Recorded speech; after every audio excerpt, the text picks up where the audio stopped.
Shalom Bapak Ibu Saudara-saudaraku yang terkasih dalam Tuhan Yesus Kristus.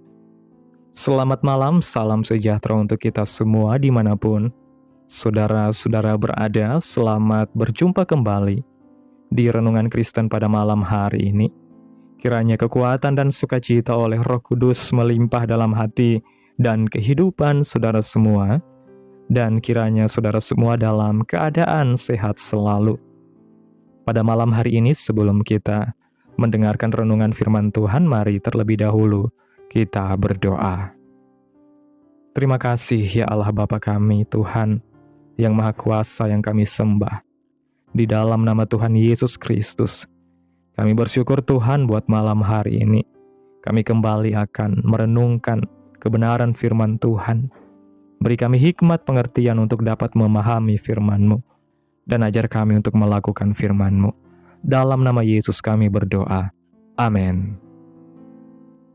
Bapak Ibu Saudaraku yang terkasih, ayat renungan kita pada malam hari ini terdapat dalam Kitab Mazmur pasal 1 ayat 1 sampai 6 yang berkata demikian. Berbahagialah orang yang tidak berjalan menurut nasihat orang fasik, yang tidak berdiri di jalan orang berdosa, dan yang tidak duduk dalam kumpulan pencemooh. Tetapi yang kesukaannya ialah Taurat Tuhan, dan yang merenungkan Taurat itu siang dan malam. Ia seperti pohon yang ditanam di tepi aliran air, yang menghasilkan buahnya pada musimnya, dan yang tidak layu daunnya, apa saja yang diperbuatnya berhasil. Bukan demikian orang fasik. Mereka seperti sekam yang ditiupkan angin. Sebab itu orang fasik tidak akan tahan dalam penghakiman. Begitu pula orang berdosa dalam perkumpulan orang benar. Sebab Tuhan mengenal jalan orang benar, tetapi jalan orang fasik menuju kebinasaan. Bapak Ibu Saudara yang diberkati Tuhan, kehidupan kekristenan digambarkan seperti pohon. Setiap orang yang merambatkan akar-akarnya pada firman Tuhan akan menghasilkan buahnya pada musimnya. Pohon yang sehat bukanlah pohon yang bertumbuh dalam waktu singkat, melainkan pohon yang memiliki akar yang dalam dan terus mendapatkan sumber kehidupan. Demikian pula kehidupan orang percaya. Pertumbuhan rohani tidak terjadi secara instan, tetapi melalui proses yang terus-menerus ketika seseorang mencintai firman Tuhan, membacanya, merenungkannya, mempercayainya, dan melakukannya setiap hari. Semakin dalam akar kita tertanam di dalam firman Tuhan, semakin kuat pula kita menghadapi badai kehidupan. Angin pencobaan boleh bertiup, musim kekeringan dapat datang, tantangan dan tekanan hidup bisa silih berganti, tetapi orang yang hidup berakar di dalam firman Tuhan tidak akan mudah goyah. Ia tetap memiliki damai sejahtera ketika orang lain diliputi ketakutan, tetap memiliki pengharapan ketika keadaan tampak gelap, dan tetap menghasilkan buah-buah roh melalui perkataan, sikap, serta perbuatannya. Tuhan tidak pernah menjanjikan bahwa hidup orang benar akan bebas dari masalah. Tetapi Tuhan menjanjikan penyertaan-Nya sehingga kita mampu melewati setiap musim kehidupan bersama Tuhan. Karena itu jangan bosan menyediakan waktu untuk membaca dan merenungkan firman Tuhan. Jadikan firman Tuhan sebagai kebutuhan utama. Bukan hanya dibaca ketika menghadapi persoalan, tetapi menjadi gaya hidup yang terus memelihara iman. Saat firman memenuhi hati kita, cara berpikir kita akan diubahkan. Keputusan-keputusan kita akan dipenuhi hikmat. Perkataan kita menjadi berkat bagi orang lain, dan hidup kita semakin mencerminkan karakter Kristus. Pada akhirnya keberhasilan sejati bukan hanya diukur dari apa yang kita miliki, tetapi dari kehidupan yang berakar kuat di dalam Tuhan dan menghasilkan buah yang memuliakan nama Tuhan. Beberapa manfaat firman Tuhan. Yang pertama, adalah sebagai pemberi hikmat. Firman Tuhan memberi terang dan memberi pengertian. Yesus sejak kecil diberi firman sehingga ia penuh hikmat. Usia 12 tahun Yesus berada di bait suci belajar firman Tuhan.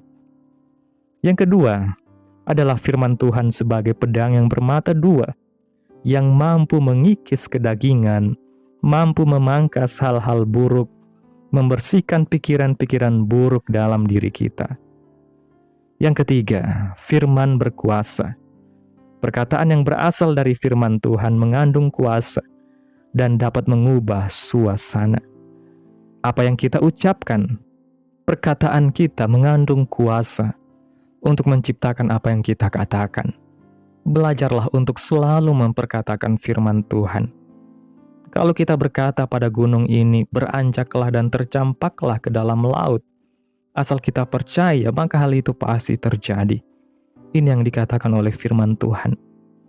Yang keempat adalah firman Tuhan sebagai detox dan antiseptik dalam hidup kita. Ada banyak sampah masuk dalam pikiran-pikiran kita. Jadi firman Tuhan membersihkan pikiran-pikiran kita, sehingga tanpa terasa hidup kita sudah berubah dan diubahkan oleh firman Tuhan. Amin. Tuhan Yesus memberkati. Demikianlah renungan firman Tuhan pada malam hari ini. Biarlah menjadi berkat bagi saudara yang sudah mendengarkan, dan untuk menutup renungan pada malam hari ini, mari kita berdoa. Ya Allah Bapa kami, Allah yang kudus, Bapa yang kekal, Tuhan dan Raja kami, Bapa di dalam nama Tuhan Yesus Kristus, kami bersyukur ya Tuhan buat firman-Mu pada malam hari ini yang telah kami dengarkan.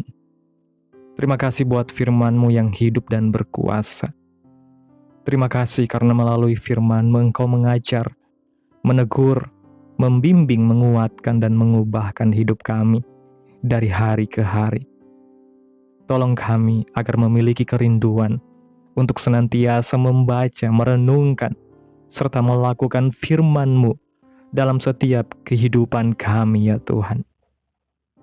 Biarlah firman-Mu pada malam hari ini terus menguatkan kehidupan kami untuk selalu bersekutu dengan Engkau ya Tuhan.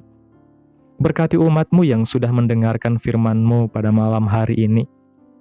Berkati di setiap saat, tempat, dan kondisi hidup umat-umat-Mu, agar senantiasa Tuhan selalu merindukan dan membutuhkan firman Tuhan sebagai pelita kebenaran yang memerdekakan dan penghiburan yang menguatkan. Kiranya Engkau Tuhan terus memberkati kehidupan kami, keluarga kami, sanak saudara kami, daerah tempat tinggal kami, bangsa dan negara kami ya Tuhan. Pemerintah kami, biarlah semuanya dalam kendali dan perlindungan Tuhan. Dan kiranya damai dan sejahtera-Mu serta keadilan Tuhan terjadi dalam kehidupan kami anak-anak-Mu ya Tuhan. Dan jadilah sesuai kehendak-Mu yang terbaik bagi kehidupan kami. Hamba berdoa ya Tuhan buat umat-umat-Mu yang sudah mendengarkan renungan firman Tuhan pada malam hari ini, yang saat ini sedang mengalami sakit penyakit, pergumulan masalah, kebutuhan ekonomi.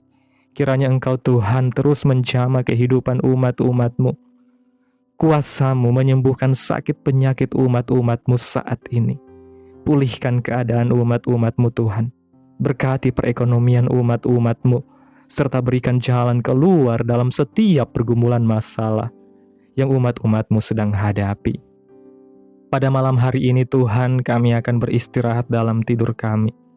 Tutup bungkus kami oleh kuasa-Mu Tuhan, hindarkan kami dari segala kecelakaan, mara bahaya, sakit penyakit, orang-orang jahat, kuasa-kuasa kegelapan, iblis, bencana-bencana alam. Hal-hal yang tidak kami inginkan, Tuhan singkirkan, Tuhan jauhkan, Tuhan hancurkan, hanya di dalam nama Yesus Kristus. Kiranya Engkau sertai dan lindungi kami di sepanjang malam ini, sehingga kami boleh bangun besok pagi dengan tubuh yang sehat, kuat dan diberkati Tuhan. Terima kasih Tuhan, inilah yang menjadi doa kami.